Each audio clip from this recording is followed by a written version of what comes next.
Imagine having parents so strict that you decide to hire a hitman to take them out. Jennifer Pan was a young girl born in 1986 in Markham, Ontario. Her parents had fled Vietnam in 1979 and worked hard to provide for their children the opportunities that they never had. Eventually, their hard work paid off and they were able to purchase a large home, nice cars, and accumulated a hefty savings. They disciplined their daughter by enrolling her in piano lessons at the age of 4 and figure skating in elementary school. In high school, she thrived both academically and socially. However, when she tore a ligament in her knee, any hopes of being a professional skater were gone. In 8th grade, Pan started self-harming. In 11th grade, she found solace in a 12th grader named Daniel Wong who she began dating. However, he was forced to transfer to a new school and police found a pound of marijuana in his car. This is when her grades began to slide from A's to B's, but she was still accepted into early admission until she failed calculus her senior year and the college withdrew their offer. Pan started forging her report cards and claimed to still be starting university in the fall. She lied to her father about her transfer status and claimed that she even got $3,000 in his scholarship. He was so proud of his daughter that he bought her a laptop. In the fall, Pan commuted to cafes or Wong's dorm pretending to go to class. She even claimed to have successfully transferred to the University of Toronto in 2006 right on schedule. In 2008, as graduation loomed closer, she told her parents that she was only given one ticket and had to give it to her friend as to not exclude one of her parents. She was now supposedly a newfound graduate and told her parents that she was volunteering at a hospital in Toronto. Her parents grew suspicious due to the lack of uniform or ID badge. They decided to follow her to work one day and she was finally exposed. She had her phone and laptop confiscated and was forbidden from dating Wong. Over the next 2 years, she worked hard and regained her parents' trust, having her phone privileges restored. She was now 24 years old. She had never been drunk or gone out dancing. However, Daniel Wong and Jennifer reconnected. This is when he provided her with a spare phone, the same one she used to ask him to help her stage a robbery to kill her parents. Wong introduced her to an underworld friend named Lenford Crawford. After exchanging a series of texts, Pan agreed to pay Crawford $10,000 out of her eventual inheritance to take her parents out. He prepared to scope out her neighborhood on Halloween 2010. Kids in costumes streaming up and down the street provided the perfect cover. A week later, on November 8th, he texted Pan after work, "Okay, will be game time." Pan's father was asleep in bed and her mother was downstairs reading. Her younger brother was studying engineering at McMaster University and thankfully wasn't home. She said goodnight to her mother and unlocked the front door before going upstairs. At 10:02 p.m., she turned on the lights in the upstairs study. 3 minutes later, Crawford and 2 others entered the home. Crime Fanatic Freddy Part 2. Imagine having parents so strict that you decide to hire a hitman to take them out. Jennifer Pan asked her boyfriend Daniel Wong to help her stage a robbery to kill her parents. With the help of 3 others, the plan was set in motion and the men entered the house around 10 p.m. on November 8, 2010. They were all carrying guns and one pointed at Jennifer's mother while another ran upstairs, pointing the gun at her father's face and directed him out of bed, down the stairs into the living room. Upstairs, Jennifer was confronted outside of her bedroom. According to her, he tied her arms behind her using a shoelace and directed her back inside where she handed him over $2,500 in cash, then to her parents' room where he located another $1,100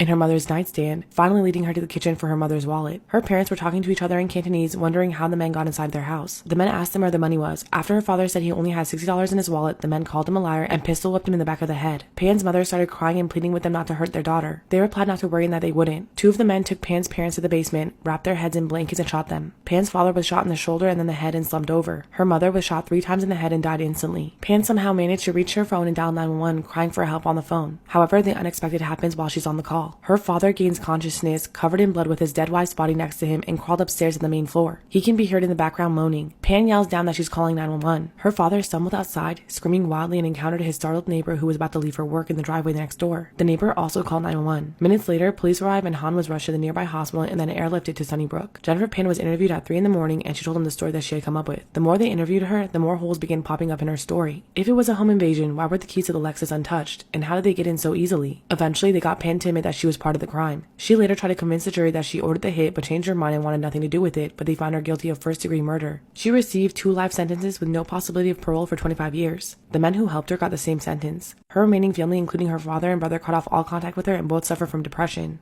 My wife and I had our second baby 2 months ago, 9 weeks, and as with our first, I am breastfeeding. The first time around, my family were meh about me nursing. I was much more conservative and covered up until we had a dangerous situation where my daughter overheated and breathed in milk. It was very scary. She's fine now though. Anyway, this time around, I've warded off all types of covers. I am boob free and my daughter has a much easier time nursing. My family formula feeds, so this is all new for them. My brother-in-law is less happy with my recent confidence. We all got invited out for my dad's birthday dinner and obviously I took my little ones with me. While we were there, my baby got hungry and I fed her, as one does. Afterwards, my brother-in-law mentioned how things like that make him uncomfortable and asked if I'd cover up the baby nursing while eating. I told him no and we ordered. When the food got there, she got hungry again, so I popped out a lady to feed her, you know. He made another comment about not wanting to see boob while he was eating. I was pretty annoyed, so I just apologized with a smile and said something along the lines of, "Sorry, I'll just get this covered for you," and flung the blanket I had on my lap over his head. I'm still proud of myself for managing it, to be honest. Even if it was an asshole move, it was a damn good throw. A few people outside our family started laughing, and in his flurry to get it off, dropped it into his meal and had to reorder, so we all ate while he had to wait wait for his food again. I made things pretty tense, but no one mentioned it again. Afterwards, my dad told me that it was immature and he wouldn't be inviting me to a family meal again if that's how I was going to act. Following that, everyone is upset, some even going as far as to call me a bad mother because I was being petty. I personally am not super sure that I was in the wrong, as my wife nor anyone else thinks so, but they all tend to be quite nice to me post-baby due to hormones. Obviously, I feel pretty bad about making him wait for his food, but that wasn't directly my fault. Am I the asshole for tossing a blanket over my brother-in-law's head when he said that he didn't want to see my baby nurse? I'm 28 and my husband, 33, comes from a wealthy family, and he himself has inherited a number of assets from his relatives. One of them is this huge house where we live in right now with a pool and a huge backyard with lots of features. We decided to host our first cookout after we got married 7 months ago, and we invited both his family and mine. On Friday, both families came and we had lots of fun, then everyone went home later. I then got a phone call from my mom and she didn't sound okay. She asked whether or not my husband took money from his family before they attended the cookout. I was confused. I asked what she was talking about and she told me that my husband charged every single person from my side of the family who attended the event $25. I was utterly shocked and very angry and felt like this legitimately damaged my relationship with most of my family because almost all of them came over. Just that, but he got $275 from them. I was so livid, I hung up the phone and confronted him immediately. He told me that my family got to enjoy the space and the view and said that I shouldn't think about a resort cookout since this house has a lot of luxuries. I told him it was a horrible thing for him to do and that what made it worse is the fact that his family didn't pay like mine had to. He laughed and reminded me that his family gave him this house. I demanded that he give the money back and he said no and that he won't even give it to me since the house is technically his. I took the money and gave everyone who paid their money back with a sincere apology for me. My husband found out and flipped out, calling what I did an overstepping and disrespectful thing. I told him he shouldn't have taken money from my family for being guests at our house. He corrected me saying it's his house and said that he bet my family had never gotten to attend a cookout at a house like this and that it was just $25. He then said I disrespected him and went behind his back and took the money that wasn't mine. He stopped talking after this argument and he keeps venting to his mom about me taking his money that he earned his own way. Am I the asshole for returning the money my husband took from my family for attending our cookout? I'm 23. When I was 15, my dad died. My mom, 45, didn't wait too long to start over and moved her new partner in just 2 months later. My dad left everything to me and not a dime to her. They weren't married. My dad's will was so structured that she couldn't even challenge it, and she attempted to even ask me to pass over one of my properties to her to show my new dad that he was welcomed. I couldn't even if I wanted to, because my dad's will was specified that I must be 21 to have access to everything he left me. This dude has kids, 18 male and 19 female. Their ages now, and my mom prioritized them to keep him happy. I mean, she wasn't like abusive or neglectful, but she tended to favor them. They went on trips, and even if she didn't tell me not to go, she'd say something between the lines of, "Wouldn't you like to go to your grandparents? My dad's better." I mean, I'm not stupid and I know that she didn't want me there. When I turned 17, she asked me to leave my own house because I kept fighting with her dude, and I also reminded him of whose house it was. When he wanted to play the man of the house, I also called him John Conroy. My grandparents told me to avoid the confrontation, so I went to live with them. My mom would visit me often and tell me how much she loved me, but that she needed to keep the peace at home. After college, I decided to check my properties and also the one that my mom was living at. I wanted to renovate it to rent it out since it's a good one and could help me afford my master's. I went there to inform my mom, but no one was there. Later, I found out they went on vacations. I called her, but she didn't answer, so I proceeded to change the locks, mainly to officially take possession. They arrived yesterday and couldn't get in. Of course, they called me, but I wasn't even in town. I went today because some renovation works will start in a few weeks. I was in the backyard and my mom came in furious, yelling at me saying how dare I do that. So we talked and I let them know that they have 2 weeks to leave. Her husband, an self-employed, was furious. My mom and her stepdaughter started crying because the girl is pregnant. I'm sorry, but I made up my mind. My mom's family is shaming me and calling me an a-hole. Am I the asshole for changing all the locks in my house without letting my mom know? I'm 17 and my little sister, 15, is turning 16 in November. We are complete opposites. I'm more into partying and hanging with my party-loving friends while my sister is into reading and she doesn't dance. She's in love with musicals and that's all she listens to with the addition of some popular artists. She has a nice friend group. They're okay to say the least, but they pretty much have the same interests as her, except that they're more bent when it comes to music choices. My mother threw me a sweet 16 and it was amazing. It was held at a big place, lots of music, food, gifts, and full of my favorite things. My sister the entire time sat on her phone in the corner and only got up to eat. She only started talking to people once it was time to pack things up. My mother recently asked my sister what she wants for her sweet 16 and she said that she wants a party. My mother didn't respond and I overheard her and my father last night speaking to her last night about how she can't have a party. My mother thinks that she isn't a normal teenager who would usually enjoy a good sweet 16 party. In my mother's words, "I'm not throwing a party for you to sit around the entire time. At that point, I'm entertaining your friends, not you." My father is siding with my mother, saying that he supports her interests, but it would be best to put the money into something else instead of a big sweet 16 party. I could tell my sister's excitement about the party died down for a little bit. This morning, I saw her on her computer in the living room looking up sweet 16 parties and cheap places to have them at. I asked her why she was looking at the pictures and she said that she wanted to compare them to the sweet 16 I had, since she wants the same one too, but cheaper, so our parents wouldn't be mad about how expensive it'll be. I told her that she wouldn't have the same things as me because she isn't a normal person at big events, even if it's about her, and that she's better off just hanging out with her friends at a mall or something to get the expenses out of the way. She called me an asshole and ran into her room, and our father said that I shouldn't have said that to her. I understand that sweet 16s are a big thing, but it wouldn't be wise to spend so much time and money on an event like this where she'll look bored. I suggested she just go out with friends bowling or to their houses, and she screamed at me, calling me an asshole once again and slammed the door in my face. I'm just trying to help my parents and her out. Am I the asshole for telling my sister she can't have the same sweet 16 I had since she isn't a normal teenager? I am not a big fan of alcohol. I don't enjoy being around drunk people. I can only occasionally enjoy the taste. I'm not about alcohol culture really. I also have social anxiety and don't like bar crowds, though I make exceptions for live music. That said, I will happily DD for any of my friends if they want to go out and have a good time. I prefer it when they tell me that they want to be picked up and I can go get them later as opposed to spending the whole time with them as they get sloshed. But I can be convinced to bar hop with them on one condition. If we go out to dinner, they have to cover my bill. If no dinner, then they're stuck covering my cokes all night. Though I admit I was told by the bartender friend to tell the bartender that I'm a DD and I may get my drinks for free. It works sometimes. It doesn't have to be steak or something expensive. I'm not demanding anyone to buy me a $50 plate, nor would I do that to my friends. I just expect the ones that are drinking to split the cost of my usually $15 to $20 dinner in exchange for me spending gas. I don't charge them for it, and time in an environment I don't enjoy. I was laughing and explaining it to a new friend and he called me an asshole and that my payment should be my friends getting home safe. I replied they could get home safe without me going because I'd go get them. This is the cost for making me hang where I'm uncomfortable. He said it's even worse because I'm charging them to hang out with me. Am I the asshole for making my friends cover my dinner if I DD for them while bar hopping?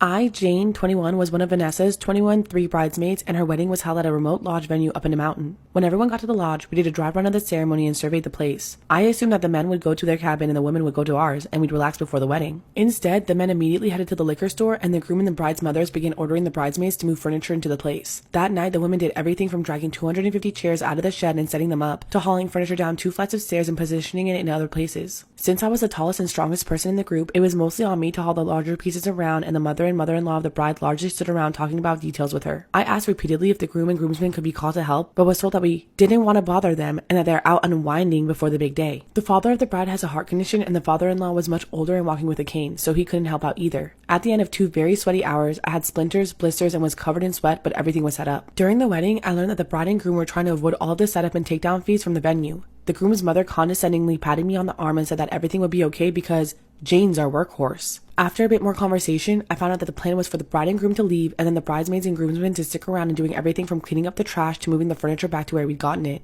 Toward the end of the party, almost everyone had left, and I realized that the 2 groomsmen were so drunk that they were going to be useless, and it would again be on the bridesmaids to clean up and put all the furniture back up the stairs. I went to tell the bride goodbye. Judging from her slightly panicked expression and the "Oh, you're leaving? You're leaving now?" questions, I realized that she definitely expected me to move the furniture back, but didn't want to say anything while surrounded by people. So I left, and my phone was blowing up as I was driving down the mountain. The other bridesmaids were texting me, and Vanessa's mother left me an angry voicemail about how I was bailing on my duties as a bridesmaid. The next day, I woke up to a massive paragraph from Vanessa that said it was my fault they had to pay the $500 cleanup fee because they weren't able to get everything put back in time. Am I the asshole for leaving a wedding early as a bridesmaid and causing the wedding to get charged $500 for a cleanup fee? My mom passed away last year, so now it's just me, 15, my sister, 19, brother, 14, and dad, 43. My parents got together when they were in school, and they've stayed together all their life. They were amazing parents and basically had the perfect love life before my mom got sick. I always wanted to find a love like them, just the one person I would be with all my life. I was always really close with her and miss her so much. My dad said the same and promised that he'd never love anyone else like he loved her. However, my dad came to us last week and talked to us saying that he wanted to get with our aunt. She's been helping since mom died. We've spent a lot of time with her and our cousins. Apparently, dad and her fell in love now and want to be together. Obviously, I was furious and told him that he couldn't and that he would be betraying my mom. My brother agreed with me, but our sister thinks it's okay somehow and tried to get us to listen to dad's betrayal. My dad promised my mom that he wouldn't get with someone else. If it was someone new he found, then maybe I could forgive him, but it was my mom's sister. My mom would never accept it. I would never date my sister's partner. It's disgusting. He's just betraying her in a horrible way. And what about our cousins? Are they going to be our siblings now? It's all so weird and wrong. My dad tried to talk to me about it, but he won't really listen and he thinks it's fine. If he really loved my mom, then he would never do this. I told him that he's not my dad anymore if he cares more about sex than mom and have just refused to talk to him anymore. I want nothing to do with him and I don't care if it hurts him. He deserves it. My sister keeps telling me that I'm being unfair and selfish and to give dad and aunt a chance on this. But he made my mom a promise and there's no way breaking it with her sister is right. Am I the asshole for not accepting my dad dating my aunt after my mom died? I'm 33 and my son 8 is extremely anxious when he has to be with a babysitter. This is because of the fact that he's extremely scared of the dark, and last year, his babysitter locked him in the basement for 6 hours while she had her boyfriend over. He was too short to reach the light switch and cried for hours because he was afraid. Ever since then, he has been extremely wary of strangers and gets too scared to be left alone with them if I'm not around. My husband worked overseas up until 2 months ago when he finally was able to get a position in his company here. So my son has not grown to fully trust him yet. He's been in therapy for a few months now, but I understand that every child is different and that each one progresses within their own pace. I called my cousin 29 and told her that I understand that she she wanted no children at our wedding, which is completely reasonable because most kids are very playful, they enjoy running around and making noise, not exactly something someone wants during one of their most special days. So I explained that I would not be able to attend because I can't leave my son alone with a babysitter. However, my husband would still be attending for both of us. When she heard this, she immediately said that I can bring my son along. She knows that he's a shy boy and wouldn't even be noticeable during the wedding. I asked her multiple times if she was sure, and she assured me that it was not an issue, that it's her wedding and she's allowed to make any exceptions that she wants. My cousin and I are very close, as I had no siblings growing up, so she's like a sister to me. Her fiance called me as well to say that he had no issues with my son coming along. When we went to the wedding, everything went smoothly and it was such a beautiful moment. I was so glad that I didn't have to miss this because seeing my cousin in her white dress immediately brought me to tears. No one even really noticed that my son was there because he just sat beside me quietly, probably because it was a crowd filled with a lot of people that he didn't recognize. During the reception, a number of relatives came to me saying that I was disrespectful for bringing my child along after the invitation clearly stated it was a child-free wedding. I explained that my cousin was okay with it, and this caused an even bigger issue. The relatives said it was unfair that they couldn't bring their children and I was allowed to bring mine. They also said that my child was being a brat for not staying with a babysitter. This is where I may be the asshole. I told them that it isn't their wedding, therefore they should learn how to mind their own business. My mother says that it was unnecessary for me to be rude to my relatives and I should have just explained the situation to them instead of causing problems with them. Am I the asshole for being rude to my relatives for not minding their own business? I'm a 21 female college student. My dad's stepdaughter is 18, turning 19 soon and expecting a baby. She has no idea who the father is and she's been left behind by her friends who are all in college after graduating last year. She never went and stayed living with my dad and her mom. Now she's pregnant, doesn't have a job, and isn't in school, but she's planning to go now, which I don't know. I don't believe that, but I know my dad wants to. I transferred and I now live about an hour away from my dad. Because I'm so much closer now, he wants me to help out his stepdaughter, give her a place to stay some nights so that she can get away from her house and maybe be a sister to her, offer to be an aunt to her baby.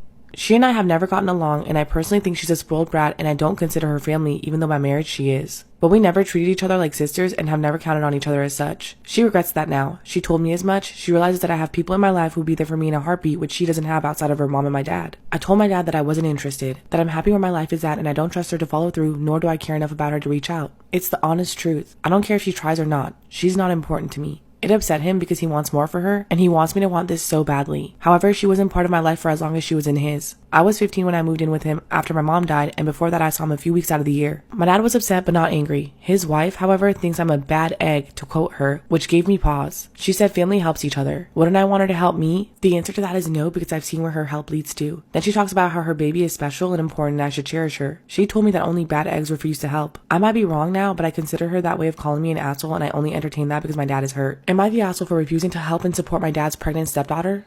I'm 23 and my brother John, 29, is getting married later this summer. We've never really gotten along, we always fight, but ultimately we're family. John is engaged to his fiancée, 27, Carol, and they had a baby about 2 months ago. I've got to be honest, this baby is not cute. Normally, I wouldn't say anything, but Carol will not shut up about her baby. My family got together recently to do updated family photos, and Carol wouldn't stop gushing about how adorable her baby is. During each location, Carol would insist on making sure she and her baby were front and center. The photographer even asked her a few times to move so that different people could be in different positions, but she refused nearly every time. When the photographer was doing photos of just my parents or just me and my brother, etc., Carol would ask if he wanted to hold her baby, just all around being very pushy and annoying. I could also kind of tell that my parents were getting annoyed, but they're very polite and non-confrontational. I finally decided to say something when the photographer wanted to get a photo of me and my mom, and Carol loudly said something along the lines of the baby making the photo look so much better. I snapped at her and said, "Your baby isn't that cute, just let it go." She got super quiet and didn't say much for the rest of the photo session. John didn't say much either, but he wouldn't speak to me and glared at me a few times during the session. Afterwards, my mom pulled me aside and said that what I said was completely out of line and that I needed to apologize to Carol and John. I completely disagreed and said that Carol needed to stop shoving her baby in our faces even if the baby is part of our family. I refused to apologize, and Carol, John, and my parents haven't spoke to me since the incident, which was about a week ago. I don't think I'm the asshole here because everyone was getting annoyed and I'm just the one who spoke up. Am I the asshole for telling my future sister-in-law that her baby is ugly?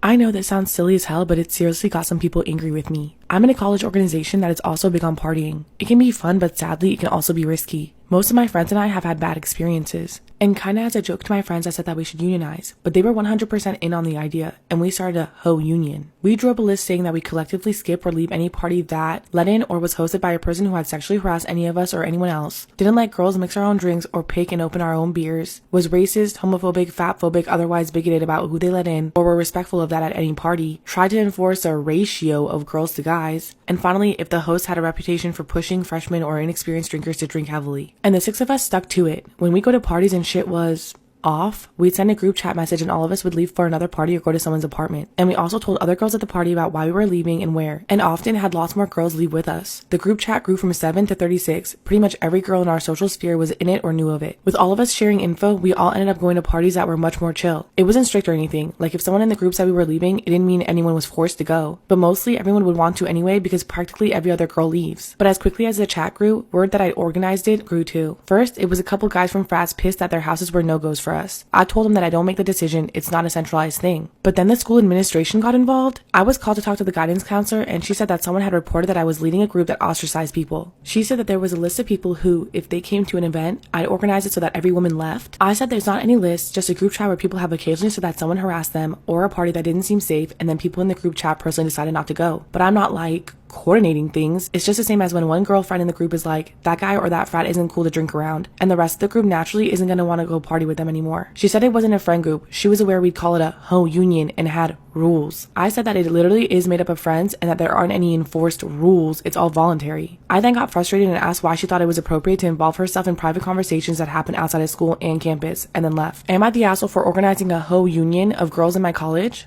I, 28, like many women, have learned due to the pandemic, I don't have to dress up to society's ridiculous beauty standards. Before, I used to dress to the nines and made sure that I was always wearing heavy makeup, James Charles Dicky Tutorials level of makeup, and made sure that my skin was unblemished and as smooth as a baby's skin, and we're not even going to get started on my hair situation. Well, my husband, 30, is annoyed by this. He said he liked my old look and he's embarrassed to go out with me now that I've decided to be a lazy slob. I told him that I still dress up when we go to dinner and dates, and when we have important occasions. I just don't feel like wearing makeup and heels to go to the grocery store or clean the toilet anymore. He said it wasn't that hard to put on some makeup and shave, so I told him that if he thought so, then to prove it. Go through the same treatment I go through to look good, as he put it. He agreed because if I've been doing it for years, how hard could it be? He learned how painful waxing is soon after. He learned how long it takes a woman with thick, long, waist-length hair to wash, dry, and style it. He learned how uncomfortable wearing certain outfits every day was for me, and since he wanted me to start wearing makeup, he had to as well. He was in too deep, so he let me do his makeup. I didn't go full drag, I only did some stuff that would enhance its features, yet show him how much effort goes into makeup. Needless to say, after a full day of this, he told me that he was sorry and didn't realize how much work I put into my appearance. I told him to imagine now the women who go around getting lip fillers and Botox. He laughed and said thank God I wasn't that high maintenance. We both had a laugh about it and I felt like I proved my point. Here's the issue. He was talking to his sisters and told them what I did, which they found hilarious because they too also feel it's about time men understand how much work women put into their looks. Well, he told his mom what I did and now she's been calling and texting me about how I abused her son, how it's a woman's duty to look good for her husband and how I'm gonna drive him away by being a lazy slob and to not be surprised when I end up divorced or cheated on. I ignored her, but my husband's now defending me from his mother and she's mad that he's defending me. Am I the asshole for putting my husband through my makeup routine?